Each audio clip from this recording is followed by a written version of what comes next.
amahoro y'Imana uko ni profession ukarakora ibiganiro byacu bya buri munsi, ibiganiro by'amakuru bitandukanye, hari ibyo twavuga iki ndetse n'ibiganiro by'ubucukumbuzi menya byinshi.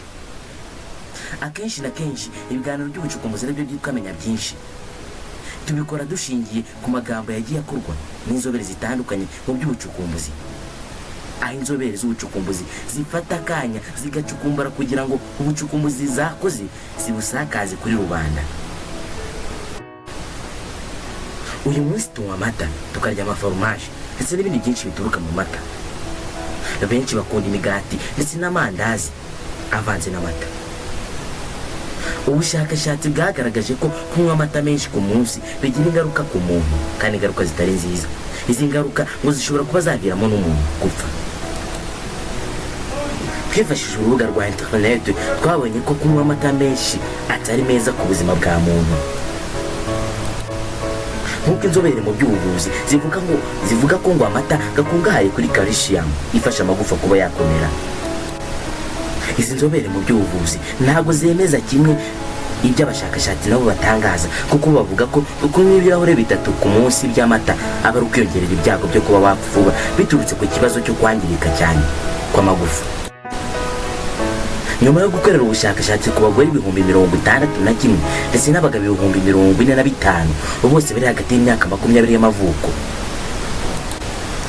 abashakashatsi batangaje ko ngo hariho kwangirika kw'amagufa ku bantu bakunda kunywa amata cyane. Nk'uko abashakashatsi bakomeza babivuga bagira bati, ku bantu banywa ibirahure 3 cyangwa biranga 3 by'amata ku munsi, ni ukuvuga ibingana na mililitiro 680 z'amata, abangabo bafite amahirwe menshi cyane yo gupfa vuba kurusha wa wundi unywa amata ari munsi y'ibirahure 3 cyangwa 3 ku munsi. Kandi bakomeza bavuga ko ngo nubwo amata agizwe na calcium akenerwa mu kubaka amagufa, abashakashatsi bizera ko iyo amata atangiye kuba menshi ahita atangira kugira ingaruka mbi ku mubiri, kuko ngo iyo calcium nta kibi kimaze ku mubiri, ahubwo ngo buri kwiyongerera amahirwe yo kuba wakandura indwara nk'umutima. Kandi bakomeza bavuga ko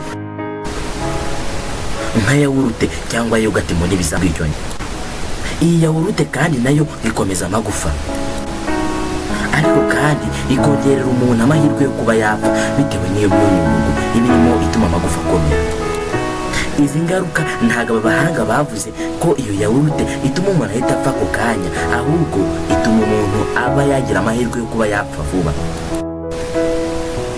Amata avugwa ni amata ava ku nka, ndavuga amata bakama ku nka, niyo mata agira ingaruka mbi ku muntu zo kuba yapfa vuba.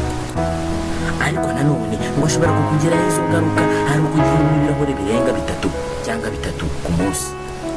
Abakomeza banavuga ko ngo munsi y'ibyo birahure ntacyo biba bitwaye. Umuntu unywa ibirahure munsi ya 3 ngo we nta ngaruka ashobora guhura nazo zaturutse ku kuba yanywera amata ava mu nka. Ni nta dusoza ikiganiro cyacu cy'uyu munsi, ikiganiro cy'ubucukumbuzi aricyo cyitwa menya byinshi. Ngereka mushimira aho twabanye muri kiganiro, cyane nishimiye rerwa imbere bakigezagaho. Kandi subscribe kugira ngo ibiganiro byacu bijye bihora bikugeraho, ukande share kugira ngo mugenzi wawe mumugereho, ukande like kugira ngo twereke ko iyi video wayikunze. Ushobora gukanda na comment hagize umuntu ushaka kutugezaho.